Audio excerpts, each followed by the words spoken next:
Hello, and thank you for listening to the Maximum Mediocrity Podcast. My name is David Shockley. And I'm Morgan Miller. And this is the podcast where we interview people that aren't famous, but should be. And today with us is entrepreneur, artist, and podcaster, Forrest Hines. Forrest, welcome to the show. Thank you so much for having me. So, you say you're an artist. I do. Yeah? Name Yeah. every color then. No. Do you even own a beret? I don't actually. How did we get this guy back? I don't know. I don't know. You told me about him. Yeah. This is all on you. This is already a disaster. Yeah. I already didn't believe you when you told me his name was Forrest with 2 R's. I've actually had friends who were friends for like 10 years who one day just out of the blue asked me, "What's your real name?" I'm like, it is in fact Forrest. It's a stage name. He told us. He didn't want us to say, but it's a stage name. I understand. His real name's It would Toby. be the worst stage name ever. Just Forrest Gump jokes my entire life just to be like, it's a stage name. I definitely had to repress the urge to ask if you did a lot of running. I actually don't. That's funny. My nickname when I was a kid was Leadfoot because I was so slow. You got flat arches or something? No, I was just a fat kid. Oh. I would have never known. Yeah, I was like this weight, but about 1.5 feet shorter. Aww. And then I just stretched out. Yeah. And before we get too far into this, everyone in this room is vaccinated, right? Correct. Yes. Yes? We're back, baby. I think I got the sticker on my hat. Let me see. Yep. That's law. That's how you know. Yeah. Can you tell the people a little bit about the art that you make? Well, so I have a lot of avenues of art that I make, actually. So working primarily in illustration these days. My degree's in sculpture, which has been really useful in the 0 times that I've used it since I graduated. Should have let me know that when I picked sculpture. But working primarily in illustration, I do a lot of line work over the past few months. So I've been doing a lot of like Star Wars shit, a lot of horror movie stuff. So pop culture stuff that kind of takes the need to make like substantive imagery out of it and just kind of learn my own craft. And then I've been channeling some of my other illustrations into this clothing company that I'm launching, Mortem Clothing Co. Use code mediocre for 20% off. I made that just for the podcast. Fuck yes! So fucking legit. yeah, so I was actually hoping to bring your shirt with me today, but they're not going to be ready until Tuesday. So It's okay. Yeah, but yeah, so I've been doing that. That's going to be an avenue for collaborating with artists. I've got my next 2 drops collaborating with other artists lined up, so I'm super stoked for that. They're good-looking shirts. Thank you. Like, we have friends. Our friends are very creative and very fun, and we meet people at conventions and stuff that make stuff. And, you know, sometimes it can be hard when you see someone that they want to do something and they want to sell their work, and it just isn't quite there yet. And I saw your shit, and I was like, that's fresh. That's legitimately fresh. I'm buying this. Thank you. Speaking of shirts, your shirt, it has a iron-on patch, actually. Your little... Oh, my vest here? Tell me, is that a hot dog with a bunch of arrows in it? Like a corn dog, perhaps? Look, it's a glizzy. It looks as though it is a corn dog with a bunch of arrows in it. Is it on his left side, the black and white one? It's on your left side for sure. This one? Oh no, this is the True Hand Society. This is the tattoo shop that I go to. Oh shit. Yeah, so That is pretty cool looking. Yes. Now that I know it's not a corn dog. Now it's definitely just a baguette. it's a feather pen with an ink drop, lightning bolts, and then a bunch of arrows through it. Now that you say it, I see it, but those were my first 2 impressions. That's why I was so Corn dog, confused. then I moved on to baguette. Yeah, no, I feel that. I'm gonna have to tell them that next time I go. Yeah, that's the True Hand Society. Shout out to them. They're on Norris Street in Fishtown. Great shop. And they apparently hate food. Yeah, just lighting it up with arrows and lightning bolts. But as far as the shirts go, yeah, that's something I've been hearing about my work for a long time. Is, you know, kind of like, oh, so you're gonna put it on a shirt? You're gonna put it on a shirt? And it's like, shirts cost a lot of fucking money to make. You gonna actually buy it? So it was something that I've always wanted to do, but never quite had the confidence or like what I perceive to be the design skill to do it. And I did an illustration not that long ago. I actually challenged myself to do the main illustration for the Circle Skull tee, which you'll see. I challenged myself to do that in an hour, and I did it in like 53 minutes. Very nice. I was like, oh, wow, I like this a lot. And I put the word mortem at the bottom of it, which is Latin for death. And I was like, that's definitely taken. That was one of those names that I was like, this is for sure already a thing. And I looked it up and it's not. So I started doing it. I got on the phone with a bunch of print shops, all local, which was funny because, I'm just trying to get quotes to like see what the cost was. And then a couple people I talked to, they'd be like, all right, so we can put this order form in. And I'm like, whoa. No. I just wanted to see like what the cost was. So I felt a little bit bad doing that. Dave and we talked about this on the phone. I dealt with some asshole named Stuart. I didn't hear anything about Stuart. Oh, yes. We got to hear this Stuart story. Yeah, so... We might bleep his name. No. He's just Stuart. No, I'm making it a last movement. Name. Yeah. No, I'm going to get hashtag fuck Stuart going. So... he's like, share that way. Yeah. Yeah. So I was like, I definitely want a print shop that's local. So I just kind of cast a wide net for every print shop that I could find in the Philly area and surrounding. But everybody was nice. And then I get one email from this guy named Stuart. Hello? Hello, is this Stuart? Yes, it is. And now presenting Interview Tango. And Stuart said, hey, could you send us your designs? We're really selective about the clothing brands that we work with. So we get a lot of inquiries from people that want to start a clothing line.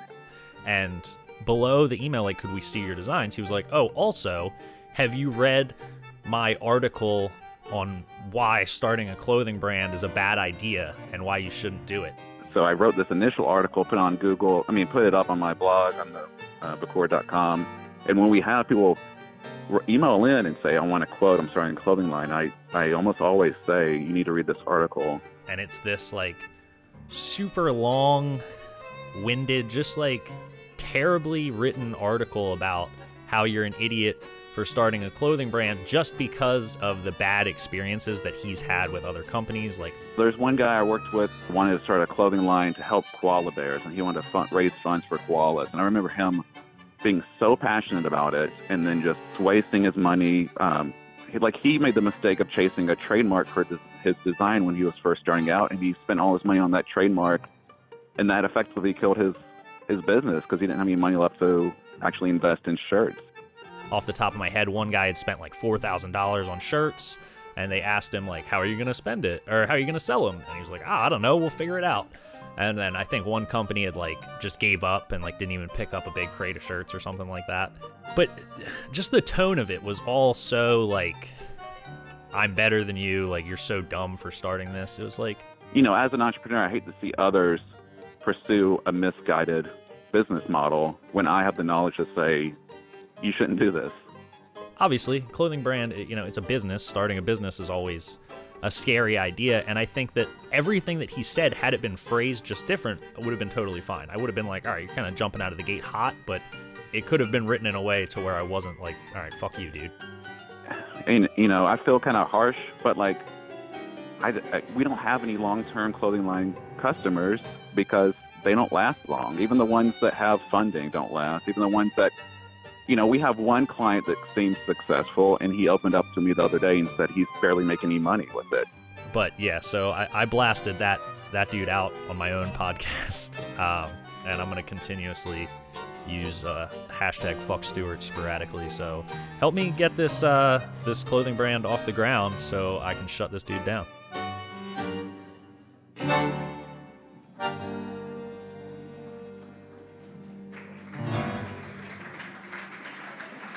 I mean, if somebody can figure it out and they want to write some response article about why I'm completely wrong, I would love that. If somebody can figure out the code to making a working clothing line and then tell everybody else how to make working clothing lines, that'd be incredible. Like, I would love to see this model actually work. And then I would be happy to print for clothing lines if they could actually sell shirts and exist and come back for a second order. But I just, as of right now, don't believe it's possible.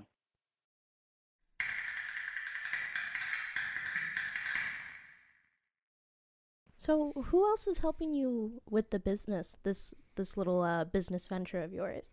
Like, is it just you doing the marketing, the production? Oh. Yeah. Which part of that do you find to be the most difficult?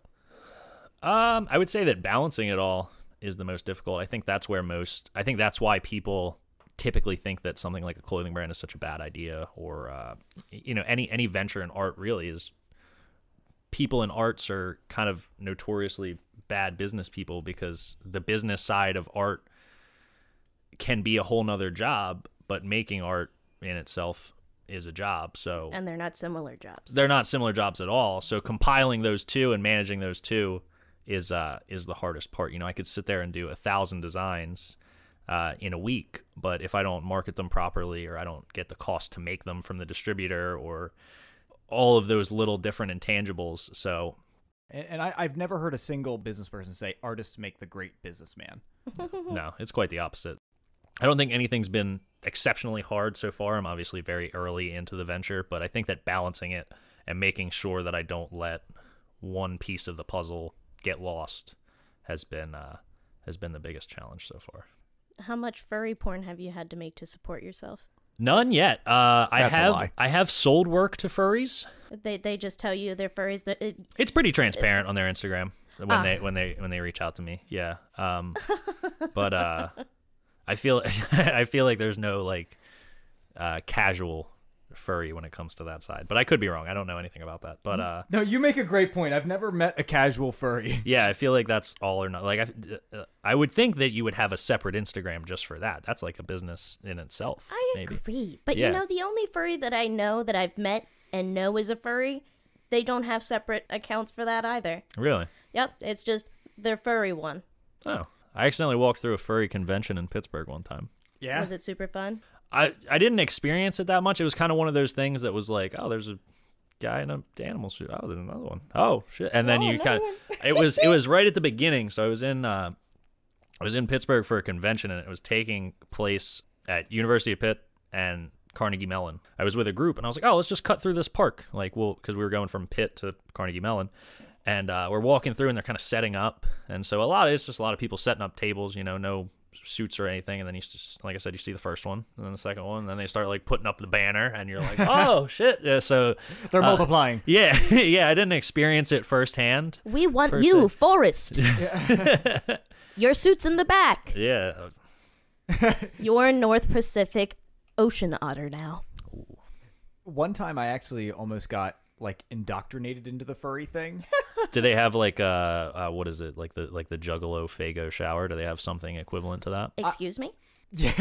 You're not going to just say that like you didn't just say that. What is this gigolo shower business? The Juggalos, the ICP fans. Yeah, I know exactly what you're talking about. Yeah. Don't they have like the baptized in that soda from their town that they do? What, Yeah. What's the soda? Fago?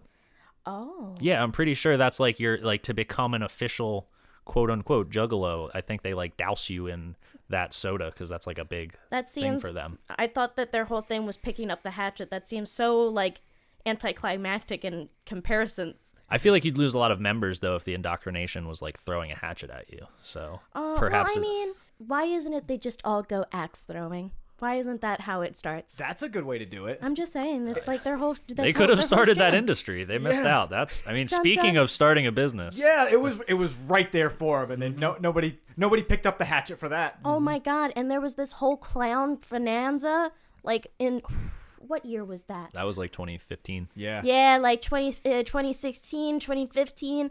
It's a very creepy concern that has now made its way from the eastern coast to Metro Detroit. Yeah, it certainly has. These clowns have been spotted in local communities like this one here. Pretty creepy. It's a car wash in Clinton Township. And then also in Troy, where actually some of the schools in the Troy district have been putting out a warning about these. That's when the business should have really got popping. Yeah, you could have combined two very lucrative ventures. But yeah, I almost got turned into a furry one time when I was in college. I used to do magic, and I had my group of friends, and they were all kind of weirdos, but we all were. And she was like, "Oh, like there's this really cool costume. It kind of, it kind of has this magical thing to it." And I was like, "Oh yeah, let's take a look." And she showed me, and it was just it was the full furry costume. What kind of animal was she? I think it was like a wolf. Okay. I feel like And- that's one of the more popular ones. Yeah, I mean, wolves are awesome. Why wouldn't you want to be a wolf if you could and be a they're wolf? pack animals. Perfect. And she never used the word furry. She was just like, oh, we do these conventions and we all get together and have fun and drink and have a good time. And I'm like, I'm in. I'm in. And then she showed me the costume. I was like, I might not be in. Yeah, that's how they get you. You didn't say that we were gonna be sweating. Yeah. That's true. That's got to be a very sweaty endeavor. I'm just saying that seems like the second biggest drawback. They gotta have like little AC systems in there, right? I mean, or like a little tiny Have you portable seen fan. the cost to get some of these things made? Yeah. For I like mean- custom suits? I can only imagine. I'm in the business of buying capes. I love capes. I think we should be wearing capes all the time. They're really For that. expensive. Yeah. I can't imagine if there was even 1 more ounce of fabric in it. Like Yeah. a nice cape, $300 if you want one that's fancy looking. Yeah, $300 in the furry community will get you like 1 foot. Yeah. 1 foot. Yeah. It's like thousands of dollars for those suits. Yeah, yeah. So for the base, like we just made whatever one. To get a custom one, it's like Imagine if you spilled like juice on it at one of those fucking conventions, they seem like roundy endeavors. Yeah. right? That convention that was like a disaster. You guys ever heard of it? Furfest. I Yeah, think- Rainforest. Yeah. Yeah, I Yeah. think I know the one. Why you're weren't talking you about. there? That the I was one. just there That to was watch. the one he was there. That's how he knows why these Yeah. suits are so expensive. He was the North Pacific Ocean Otter. I told you. Yeah, we talked about before the show my hobbies and my internet historian on YouTube. Oh, He has a great. I love that. so good. I love his stuff. He did one on that convention. That was one of the first ones I saw from him. Do you ever watch All Gas No Brakes? No, I actually watched a commentary video about that guy. Didn't the parent company of that dude like fuck him over or something? Yeah. Yeah. Oh. Now he's separated. Now he has his own YouTube channel that's not All Gas No Brakes Yeah, anymore. 'cause I was gonna It's say, yeah. Channel 5 is his new thing. Okay, And it's yeah. the same shit. So if anybody listening likes All Gas No Brakes, go to Channel 5 because Mm-hmm. fuck that company. He's pretty hilarious. Yeah, I've heard good things. It's almost like guerrilla journalism in a way. I like that shit. I'll drink to that. I'll drink to that. Cheers to guerrilla journalism. Our PA Abby has done a shot with us. Woo! It's So- been a while since we've done that. Woo! Alright. Sheesh! Yeah. So Oh, you're not missing out. That's terrible. Yeah. See, I'm the sober guy in the room, so I don't want to come off as I'm like that hard exterior guy who like takes the shot and is like doesn't even affect me. Oh no, So. you're among friends here. We're not like that. Yeah. But You're from Philly. I'm from Delaware. Fuck. You live in Philly. Mm-hmm. And I understand that you go to a lot of, or you did go to a lot of local art scenes. Mm-hmm. What is that like, and how can I get involved? I'm in. Well, there's a lot of niches within it. Furry. Yeah. So if I can send you some links for the furry ones. we like surrealist art, actually. Oh, fuck it so much. Art markets pop up everywhere. I just did one with my fiance. I'll plug her, Gracious Rebel Designs. If you like cool earrings, she does like big ass statement earrings. Does she do clip-on earrings? She does. Oh, snap! Yeah. Forward it to me. Will do. That, like, legitimately, it's the plight of my life. Yeah. I'm allergic to metals, so I can't have piercings, but earrings are cool. Yeah. No, she's got the clip-on thing, so you can send her for like any design, and she'll throw a clip-on piece on the back. But That's dope. But yeah, a lot of bars, and like this one was at I forget the brewery's name, but it was a coffee shop and bar that are adjacent to one another. The coffee shop was S Cafe Lounge, and it was run out of there. So a lot of bars and places like that will do them. There's a roving one that I go to a lot, Darksome Craft Market, the like goth scene. Like they do some in the in like graveyards. That's the one. So fucking hardcore. Yeah, it's cool. It's cool. 16-year-old me would have been all over that shit. Yeah, they're fun. Lindsay Keating, who runs Cabinet of Curious Clay Ceramics, runs it. That's a cool event. I go to most of those. But yeah, you kind of gotta show up. You know what I mean? Like they appear everywhere. You kind of just walk the streets of Fishtown. That's one of the things that's kept me like bonded to Fishtown. And there's a lot of crossover. You go to events and you see the same people every now and then. And I don't talk to random people a lot, but in those situations is when I can sort of surpass that introverted nature of mine and talk to people, because I'm like, oh, cool work, and then kind of discussing. So I'm actually having somebody that that I met at one of the most recent punk rock flea markets on my podcast soon. Awesome. We have one in Delaware. I went through one a few years ago. Yeah. Dude, they're so good. So you brought up being an introvert. Mm-hmm. How did being stuck inside for a whole year affect your art? Oh, it was great. I did something like close to 100 paintings in the first 4 months. Jeez. Yeah, so I work fast. Paintings? I thought that your medium was pencils. Well, so I work mostly in pen and ink, but I was painting at the time, the start of illustration. So my fiance's dad actually exports textiles back to Egypt. He's from Syria, and he knows that I do art, and I was painting a lot at the time, and he was like, "Oh, do you like canvas?" And I was like, "Well, I mean, I paint, so yeah, kind of." I was painting on paper for the most part at that point. But he was like, "Oh, I can get you some canvas," and he had like a bag of samples, and he was like, handed me one. I was like, "Oh, this is perfect. It's not primed or anything. I like to prime my own canvas anyway." He's like, "Oh, cool. I'll get you a roll." So I was like, "Oh, awesome." And the next time I saw him, he's like, "Oh, I've got that roll in my car." I'm like, "Cool." And he's like, yeah, just go out and grab it. It was from the trunk to all the way the folded passenger seat over. I knew it was going to be industrial. Yeah, it's like 12 feet tall and like this thick. That's like you're doing like 4 foot thick almost, or like maybe a 3 foot thick. Yeah. I don't think it's big. So I was painting a lot, and I'm kind of that like, that's where my, art school different style nature kind of peers through, as I like to cut canvases in like weird shapes or with jagged edges. I never really stretch them. So I was painting a lot. So I was doing that. And then I kind of gradually geared more towards straight illustration just as at the start of 2021, which is crazy because it feels like it's been like years. Being an artist and also having an internet connection, I imagine, is a very stressful thing. I experience this in a way when I listen to podcasts that are like so much more established than mine. Yeah. How do you stop like the envy of like seeing someone else who's like, just fucking got it, and you're still striving to, and you're internally striving to get there? How do you reconcile with something like that? I curate my feeds pretty deliberately. So I have 5 Instagrams on my phone right now, which sounds crazy when I say it out loud, but it is. Yeah, I can confirm. But so I try to keep my art Instagram, Forrest Hines Art. Hold on. Yeah. Which Instagram account is just used for snooping on your exes? None of them, actually. This is Stop lying. Stop lying. Get a shot in him. We are going to get the fucking truth. I think I only have... What's Nicole up to?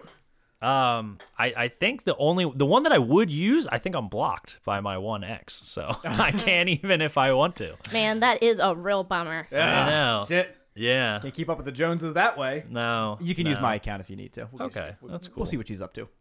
That's cool. Just promote stalking on this show. It's only social media stalking. It barely even counts. But back to the question. Curating your feeds as an artist, I think, is really important. It's same with people. It goes with anything, if you're a person, you see like models and shit on Instagram who you're like, damn, I want to look like them. And it's, it's hard, if not impossible. So just making sure You're getting there, buddy. I believe in you. my art Instagram is mostly people who I have some sort of personal interaction with. Okay. Yeah. So a lot of artists who I'm friends with. I've been very fortunate through Plebeian and my podcast and everything to meet some very big artists. One of my favorite artists since high school. I'm actually going to his studio tomorrow. Oh, fuck yeah. Yeah. But yeah, it's, I try not to look too much at other artists, especially not comparatively. But as somebody who's for like accessibility and promotion of art, I'm happy that anybody is successful. I wish it, would like it to be me, but right. What's the gorilla brain saying in the back? Yeah, I mean, there's certainly some times where it's like you look at people's work and you're like, how the fuck does this guy have, a million followers? Or we've seen it with the NFT thing. It's like, how is this person making fucking $500,000 on this, blockchain code? Again, it all furthers art, and it furthers art in a different way. So even if I am a little bit salty or comparative sometimes, at the end of the day, it's still a good thing, and it makes the next step for people like myself who are smaller scale attainable at the very least. Yeah, you have to be pretty confident in yourself to like look at somebody who is even just farther along in their artistic career, and you have to try to not judge yourself based on that. Yeah. Yeah. I get that all the time because I love podcasts and I listen to so many podcasts that are the tits. Yeah. And it's like, fuck, we're not even there. Yeah, I feel that. I mean, even sitting here with how nice your guys' setup is, I feel a little envy for my own podcast because mine is. I mean, it's only me, so it's just me with my one microphone in a room. But my interviews production feels so much lower quality compared to this. This is so nice. We'll take that as a compliment. Thank you very much. Yeah, no, this is excellent. I love what you guys have here. This is overkill, just so you know. Hey, overkill's the best way to do it, though. On a serious note, I'm gonna give you $1 million, but you can only make art with your dick now. I think that market's cornered. What's that one guy's name? Picasso. He does! Yeah, yeah. But he's getting up there. He's like 70. Yeah, Picasso's gonna die. There's got to be some, because I mean, he's got to be like mainstream dick painting at this point. Like, there's definitely like an underground world of like abstract expressionist dick painting that's happening. There was an artist in New York, actually. They did a installation in public where they put paint-filled eggs up their vagina and climbed a ladder and like squeezed them out, and then they splattered onto canvases, and like that was the work. So there's I think I went into the wrong career, guys. yeah, there's some shit out there. I mean, you would think that like dick painting would be like, oh, that's crazy art world shit, but I absolutely didn't say that. I will say that about the other thing. Yeah. No, but there's some shit out there. I'm gonna tell my kids that's how Cadbury eggs get made. I mean, I'd still eat a Cadbury egg. Oh yeah, if anything, it makes it more tasty. Now I'm going to start eating Cadbury eggs. So before you became an entrepreneur for your shirts and your art, did you ever take on any clients for commissions? Oh, I mean, I still do. It's not something that I'm crazy about. You know, it's kind of one of those necessary things. It's like making their work to fund your own. So I do it every now and then. Working with clients can be a notoriously difficult process. Yeah. What was the most difficult client that you had? Well, so I'm fortunate in like painting and illustration that all my clients are pretty great and that they let me do what I want. But where my client stories get crazy is with digital. A lot of people think that like artists are just graphic designers, and I'm like, no, graphic design is like a field, and it takes training and it takes balance and knowing how to do that and why to do that, and it's not for me. I was very fortunate in that when I was thinking about going into graphic design, visual communications, as University of Delaware calls it, a professor pulled me aside and was like, don't do that. Look at me looking at you. Yeah. They were like, I've seen you, how you work, what you work on, and it's not for you. And that's like the best conversation I've ever had. But so when I do graphics, which reminds me, I have some stickers for you guys. Oh my God, you don't know it, but I love stickers. But so it's always like, oh, a friend of a friend, or like, I need this made, and I have $50. And I'm like, all right, I'll do it for you. But so I have this one. I did a logo for a DJ, which already just sounds so bad. Just stop right there. You got to tell me, what is his name? His DJ name, I mean. Well, that was the funny thing. It wasn't even like a cool DJ name. It was like DJ and then just his name. Like it would. I don't remember his name, but if it Arnold was like Smith. Yeah. DJ Dung Booty. Yeah, because I did DJ and then his last name, and I was like, all right, that sounds kind of cool, you know. But then he was like, oh, actually, could you put my first name in there? And I was like, that's so fucking lame. Fucking DJ Andrew. Yeah, but what would your DJ name be? While you're thinking of that, I'll tell you mine. Yeah, sure. MC Wire. MC Wire? Uh-huh. Okay. It's because I'm an electrician, and that's a type of wire. Oh, that's cool. And MCs are mix masters, or whatever MC stands for. I always think of MC Escher, the artist, when I hear MC. Oh, I have an Escher tattoo. Okay. Yeah. Yeah. Oh, it's the Impossible Triangle. Shows up a lot in Escher's work. Yeah. I forgot about that part. This is an audio only podcast. Yeah. And we're talking about art. If I was a DJ, I would be DJ Big and Tasty. Ooh.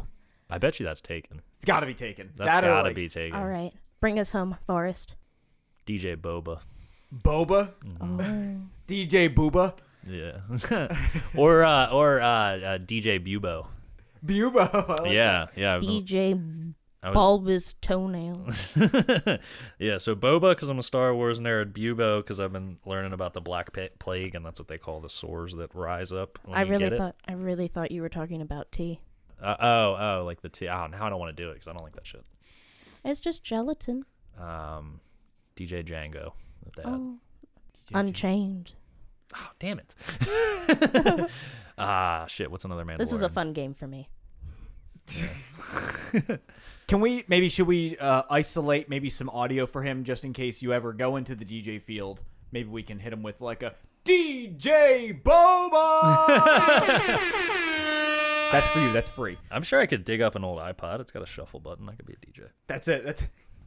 I feel like we got so far off. What were we talking about? Anyway, I have no idea. Oh, your DJ client. Oh, yes, DJ client. DJ Andrew, as he will be known. Yes. DJ To preserve his honor. Yeah, I don't remember his name anyway. Andrew. But but so a good friend of mine texted me and was like, "Hey, my roommate's a DJ. Like, he needs a logo made. He doesn't have a big budget for it. Like, could you do it?" No, of course they didn't. And I was like, He's a DJ. and I was like, "Oh, yeah, sure." Thinking that he's like a friend of my friend. Like, this is a good friend of mine. So I'm like, "Yeah, I can hook your boy up. Like, whatever." So I start doing it, and I'm like, "What are you interested in? Like, could you send me some references? What do you want it to look like?" And he was kind of just like, do whatever, man. And I was like, okay. That's unhelpful as And hell. I was like, there's no like DJ logos or I was like, do you want just the name or do you want like images or? And he's like, just the name, whatever. And I was like, okay. So I made like 3. So usually in the situation where I have a contract or like rules to if I do graphics, it's like you get 3, you pick one, I finish one of those 3, you get like minimum base edits and then like big edits, I gotta charge you more. So I made him 3 and he was like, yeah, just cool, just keep going. And I was like, what do you think this is? You think I'm just gonna make you 1,000 logos and you get to pick your favorite? Like Yes. I'm not a machine. Like I can't just crank it. You gave me $100. I'm not making you 70 logos that need to be planted out on all of your 2 posters that you're going to be on in your illustrious DJ career. Because what ended up happening was my friend was like, oh yeah, it's just like a random roommate. I don't even really know that guy. What the fuck? Because I went to him, I was like, dude, your boy is a pain in the ass. And he was like, yeah, I don't even really know him, And I was like, why didn't you tell me that? I thought this was like your good friend I was hooking up. Like, You just totally passed him off onto you. Yeah, well, and he was like, I didn't think it was going to be that terrible of an experience. I'm like, yeah, it was pretty bad. That's rough. Yeah. So I actually had a similar thing happen with my friend's mom recently. His mom was starting a podcast. Okay. They asked me for like a logo, and I like sent them images, and they were like, none of them. And I was like, okay. And then they sent me like a mock-up they made, like, can you make this? And I was like, you just made that. Why do you like? What did you even come to me for? Can't you just do that? Yeah, I'm like, yeah. You should have just sent it right back to him and been like, done. You got it. Yeah, I just did exactly what they said and was like, all right, I'm done with it. Here's I sent them just all of the files that I sent had final in them, and I was like, hopefully you get the message. Yeah. I love your logo for Thank your you. podcast. Thank you. Can you talk about your podcast a little? Yeah. So my podcast is The Forecast, FORR with 2 R's, just like my name. So it's mainly about talking to artists. We're 6 episodes into where it was where it's exclusively me. So I originally did it with one of my partners from Plebeian, and it was much more straightforward interviews. And since then, we've branched into, or I've gotten to take over the show myself. And now I'm still having artists on. I'm still generally interviewing, but I'm trying to be a little bit more loose with it, show a side of artists that you don't really see, have conversations more so than just be like, question A, answer, question B, answer, question C, answer. You know what I mean? So it's been a lot of fun. I get to talk to a lot of cool artists in it, artists that I like. And so far this season, I've had Chris RWK and Sean 9 Lugo, who are both like legendary street artists. I've had Andrew Kadima, who is a great painter and musician out in California.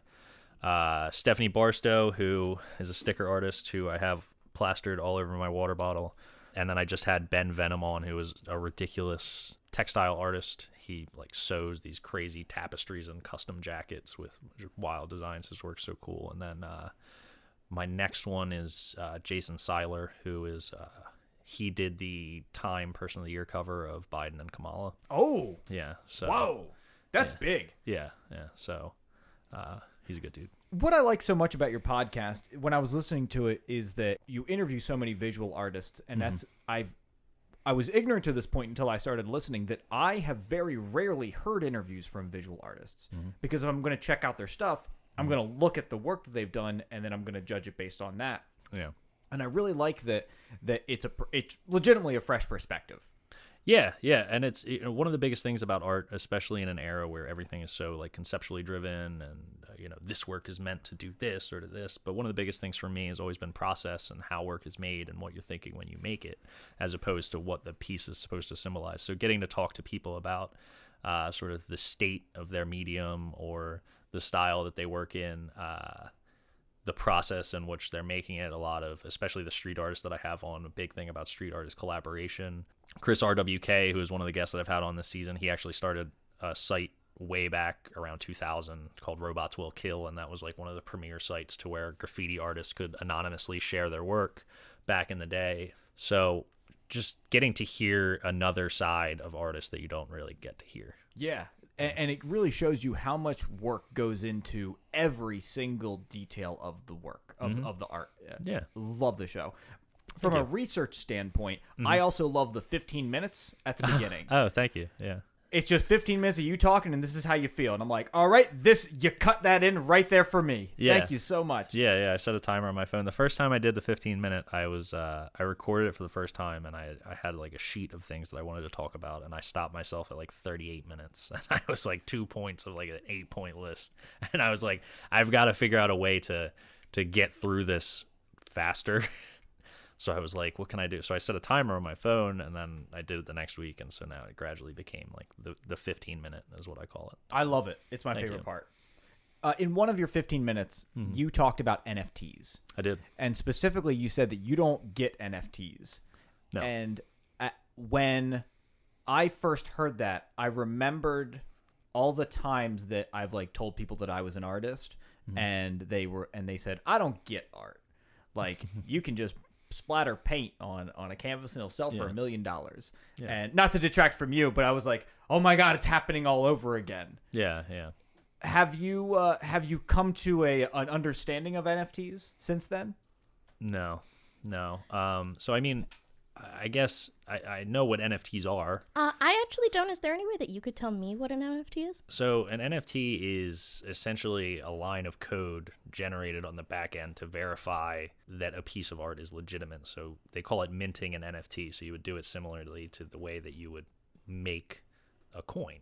So they're generating code that exists on the back end of this image, and on the blockchain you see that it's legitimate, so it's a 1 of 1 or 1 of 5 or 1 of 20. So it's essentially like, oh, okay, so it's just like a painting, but it's on the internet. Exactly. So when I say I don't get it, I more mean like, what is the longevity?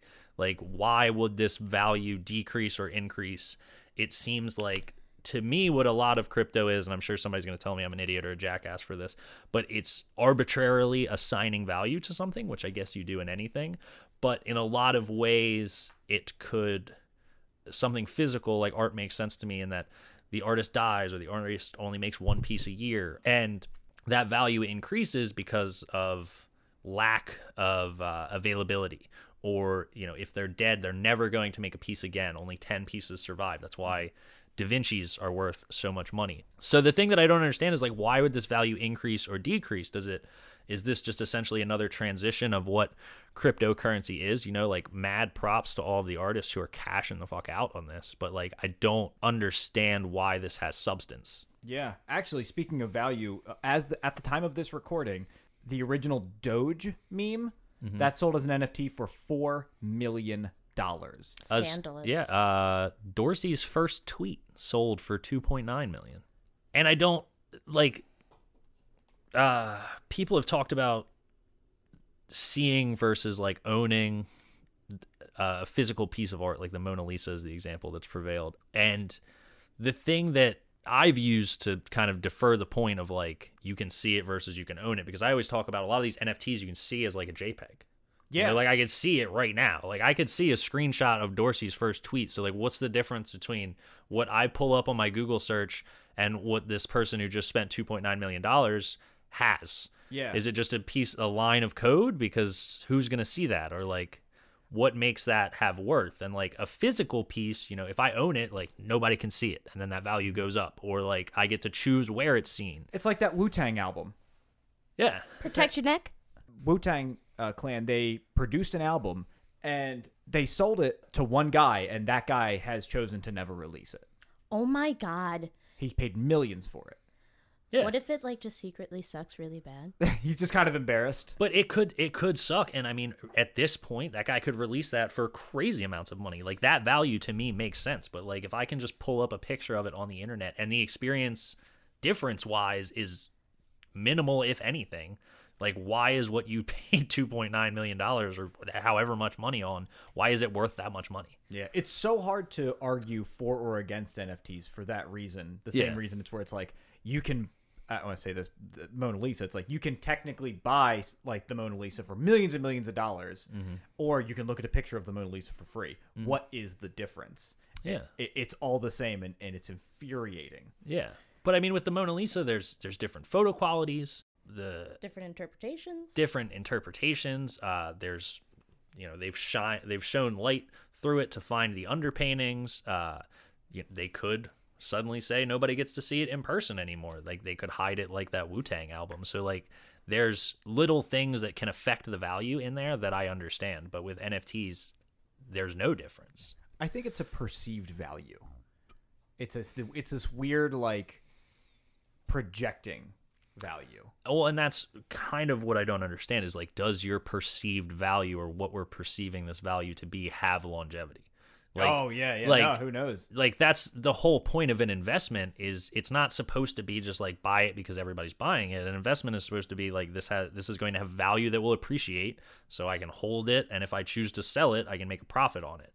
But if you're just arbitrarily assigning value to something because it's the popular thing right now and you spend millions of dollars on it, there's a good chance in 5 years you're like, I want to sell Dorsey's first tweet. I keep using that example. Shout out to Dorsey. If you want to sell that, all of a sudden, like, who's to say people are like, I'll give you $10 for it, or like they could just be like, I can pull an image up on that. So that's where nobody's explained it to me well, and I think that partially it's because not a lot of people understand it. You've got like people who are just paying money on it because it's like that's the thing to do right now, and you've got artists who are cashing out on it and they're like that's the thing to do right now.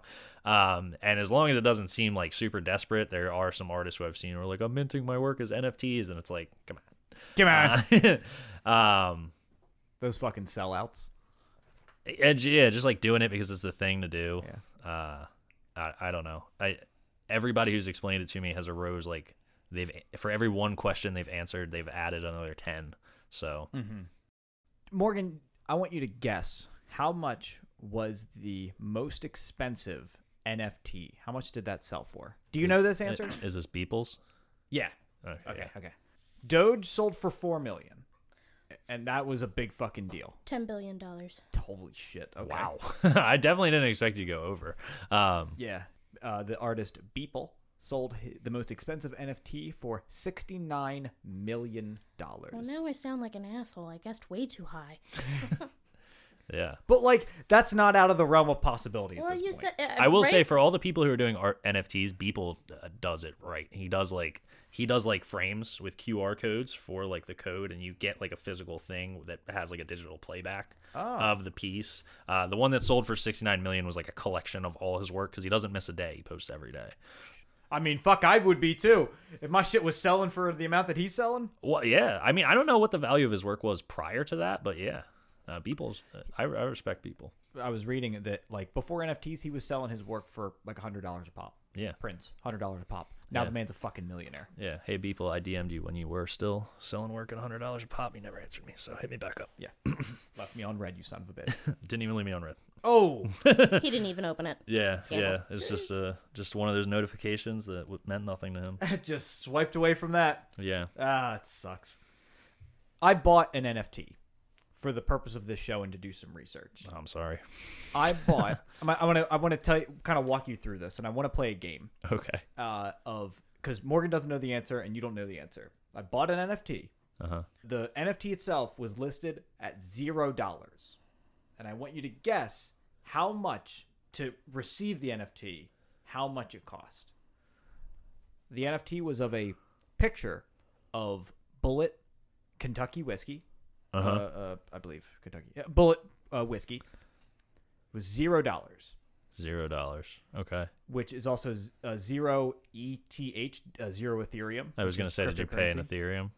That's like the NFT currency, right? That's the real fake money. Yeah, that's the fake money that they use for this fake art.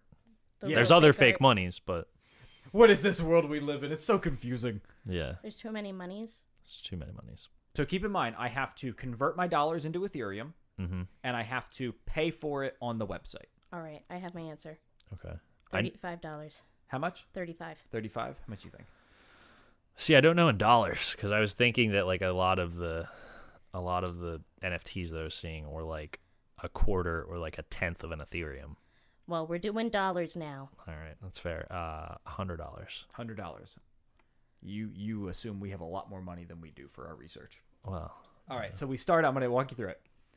The NFT was 0 ETH, so that was free.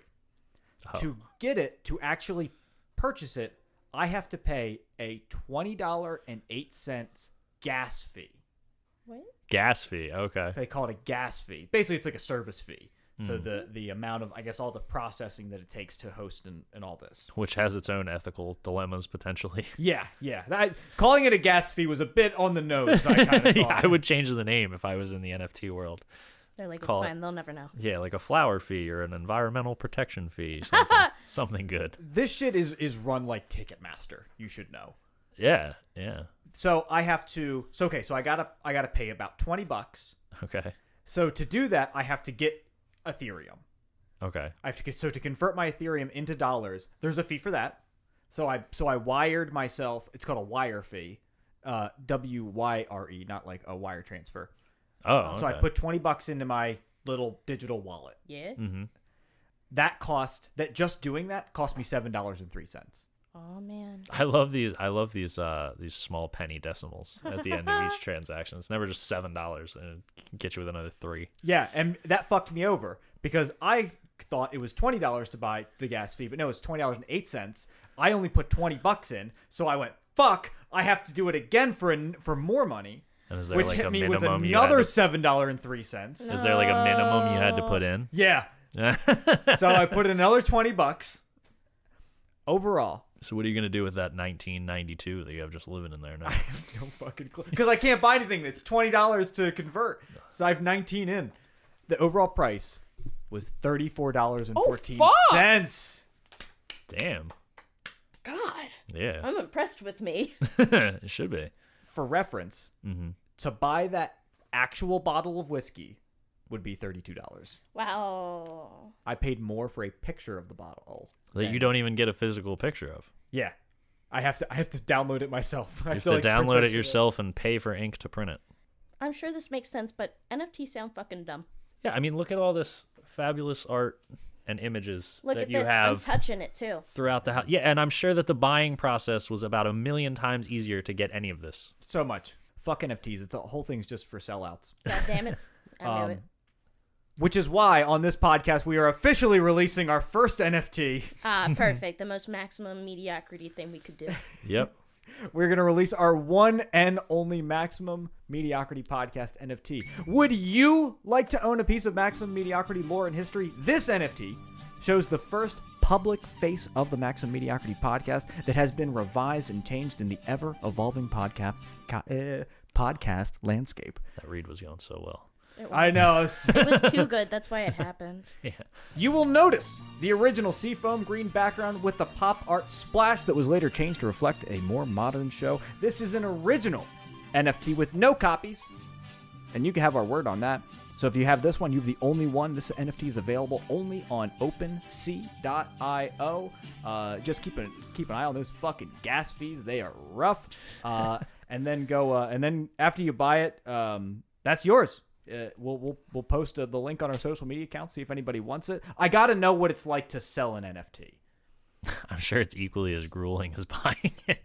And then after you do it, Joe, go donate to like a humanitarian cause because you got too much money. Yeah, there's plenty of charities out there who could use that. Is your family supportive of your art? Yes. Nice. I wouldn't say that they quite understand it. It's definitely been, I mean, as a person who tells your parents that you're going to art school, it's always a bit of a mixed bag reaction. It's not like when you're telling your parents you're going to be a doctor. So It's a little different. Yeah, the how are you going to make money question gets thrown around a lot. And spoiler alert, a lot of faculty in art schools don't know, and they don't tell you. But I think that overall, my parents are very, very supportive of what I do, and I definitely simplify it for them a little bit. But they dig it. What art school did you go to? I went to the Tyler School of Art at Temple University, and then I transferred to University of Delaware. Very cool. Yeah. I almost went to DCAD, Oh, okay. Cool. Delaware College of Art and Design, and then I went in for my portfolio review. They really liked my stuff, and then my brother, who went with me, he's like, "This tuition is a down payment on a house. You cannot afford this." Yeah. And I went, "Well, that makes that decision very easy." Is DCAD that expensive? So fucking expensive. Really? I never looked into it. Yeah, hold on. Maybe we can look it up real quick while I have you. Yeah. We can look it up. All right. It looks like So does it just have like the list of fees? Are you calculating over there? it's okay. It's on their website, and so they are really dancing around this. That's how you know it's expensive. I'm sure. Mm-hmm. It I mean, is- all colleges do that. Let's see. Direct costs per Direct year cost. Okay. is about $26,000 a year. What? Do you get blowjobs like weekly? For a 2-year? Yeah, and then the indirect costs is Oh, about no. $8,500 What? per year. Well, you know That's like, wow. Yeah. And then you've that got should be illegal. And then what are the 2 programs that they can send you to? SCAD and RISD. I mean, RISD's super expensive. That's like an Ivy League art school. So fucking expensive, dude. That's crazy. I always thought DCAD was like cheap. According to their website, they say they're cheap. I mean, I can I say mean- I'm cheap too, and I mean, I can charge whatever price I want and call it cheap. It's all a perspective thing. Yeah, but wow, that's crazy to me. That rough. So that made the decision for me. Was like a Yeah. 2-year degree was like what, like $80,000 just about. It's like, Yeah, no, that's crazy. I'll buy a sports car. I mean, just as happy. Yeah. So we have to go to one of these pop-up things. If there's one coming up, would you help us find it? Yeah, absolutely. Forward us the link. Because there's 2 things I now want to do in Fishtown. Now I got to go to an art pop-up and I got to try these fucking nachos. Oh And, yeah, we had that conversation off air, didn't we? Loco Pez in Fishtown. Shout out Loco Pez. That's my spot. Loco Pez, I'm coming for you. Mm-hmm. And I'm gonna have some great art prints with me when I do it. Well, Forrest, I think we're kind of winding down here. Yeah. Is there anything you'd like to tell the people before we go? Oh shit, I can plug all my stuff. Plug everything. Well, first of all, thanks so much for having me. You can follow me on Instagram for my art. Well, Instagram and Facebook, both are at Forrest Hines Art. That's 2 R's, FORRESTHINES, and then just art. You can follow the clothing brand, again, Instagram, Facebook, at Mortem Clothing Co. That's MORTEM. You can use code MEDIOCRE for 20% off on the website, mortemclothing.co. And then you can follow Plebeian, which is the arts and media company that I founded. It's pretty quiet right now, but we're about to launch a new site. You can follow that on Instagram at plebeian.us. That's PLEBEIAN. And then you can follow the website, same thing, plebeian.us. So that's all my shit, I think. Awesome. Well, thank you very much for coming on the show. We're happy to have you. Yeah.